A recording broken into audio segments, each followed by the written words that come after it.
Good evening, everyone. I'm sure you know the subject matter of our meeting today, this evening. The plane carrying former President Rodrigo Roa Duterte took off at 11:03 p.m. this evening and exited Philippine airspace. The plane is en route to The Hague in the Netherlands, allowing the former president to face charges of crimes against humanity in relation to his bloody war on drugs. The former president was earlier placed in government custody at Villamor Air Base after his common law wife, Hanilet Avancenia, and members of his entourage arrived at 9:20 this morning from Hong Kong on Cathay Pacific flight number CX-907. Mr. Duterte was arrested in compliance with our commitments to Interpol.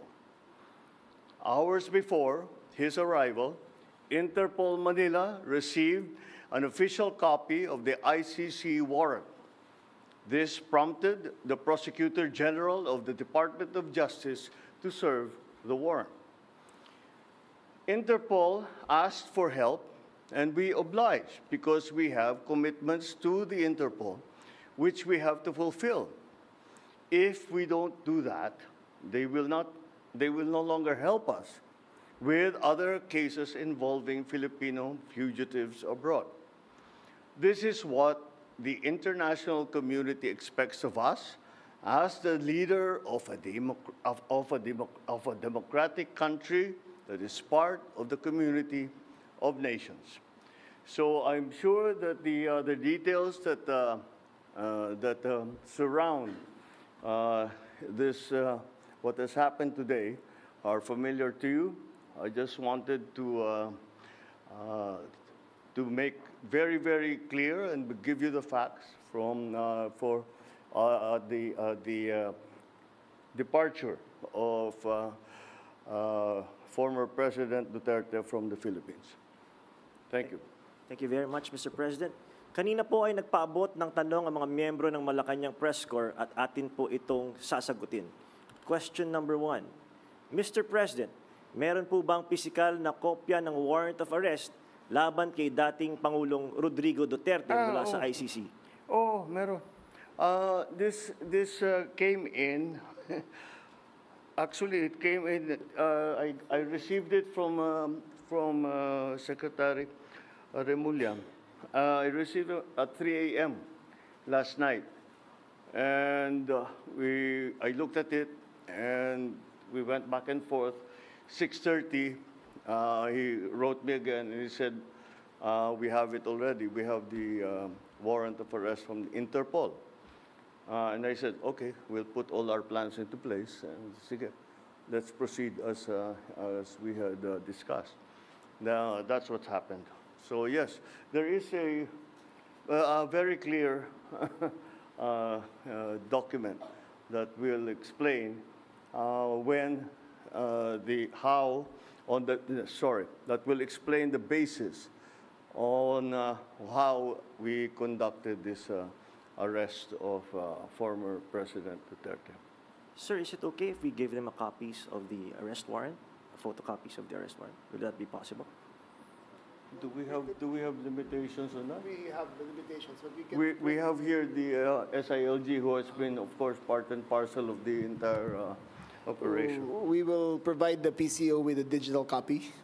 It has been attested by the Secretary of Justice and the Department of Justice as a lawful and legal warrant. We will publish it after this press conference, and you can use it as reference. These are, it's very simple. It's a request to the Philippine government from Interpol to enforce the arrest warrant. And of course, we comply with our commitments to Interpol.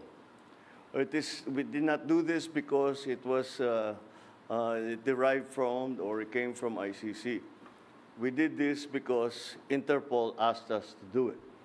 And we have commitments to them, and we lived up to those commitments. Sir, thank you, sir. Second question, sir. Mr. President, sinasabi ng kampo ni PRRD na unlawful arrest daw itong ginawang pag-aresto sa kanya. Well, we followed every single necessary procedure. We had a very good basis on which to serve that warrant and to read him his rights. We followed all the legal procedures that are necessary. So I'm confident that if in further examination, you will find that it is proper and correct. Sir, third question from the MPC. Mr. President, may violation ba ito sa ating soberanya, itong pagkaka-aresto kay dating Pangulong Duterte? No. Bakit naman? Dahil consistent naman tayo. Hindi tayo tumutulong sa investigasyon ng ICC. Meron tayong contact sa kanila, natural. Pero no, not on an official level. We didn't help them in any way. The arrest that we did today was in compliance with our commitments to Interpol. It just so happened that came from ICC. But it's not because it came from ICC. It's because it came from Interpol.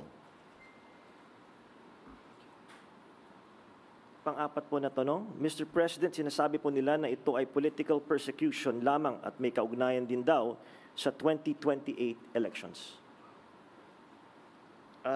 Okay, well, I'm sure sasabihin nila yan. But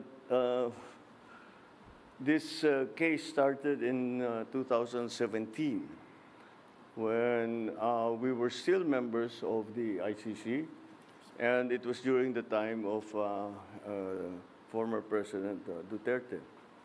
So I don't see how that can be political persecution on my part, because it was initiated before I even came into the picture. So that would seem. But once again, we have to recognize that, you know, of course, it's natural for people to put lalagyan ng politika, kulay ng politika. Pero sinundan lang natin yung ICC, yung Interpol. Hindi natin kinakausap yung ICC. Marami silang hinihingi sa atin ng mga dokumento, wala kaming binigay. Yun lamang, hindi natin mahindian ang Interpol. Pag sinabi sa atin, tulungan nyo kami, kailangan namin kunin itong taong ito. Dahil, kung maalala ninyo, lahat ng mga tumakas dito sa Pilipinas, kagaya ni Alice Go, kagaya ni Arnie Tevez, kung sino-sino pa, pati naman yung mga human trafficking sa Myanmar, pati sa mga madadamay. Sinong tumulong sa atin para makita natin yung mga ating kababayan na inaapi at ginagamit sa masamang paraan? Ang Interpol. Kaya naman, dapat naman tayo, pagka sinabi sa atin, tulungan nyo kami sa ganito, tumulong kayo. Kaya naman, ganun ang ginawa natin. Maraming salamat, Mr. President, sa paglilinaw ninyo. You want to ask another question? Take one question, sir. All right, sure. Sir, there are calls for people power. There are, in fact, as we speak, protest actions ongoing. Would you like to address the supporters of the former president? The supporters of the former president? Well, you know, again, the government is just doing its job.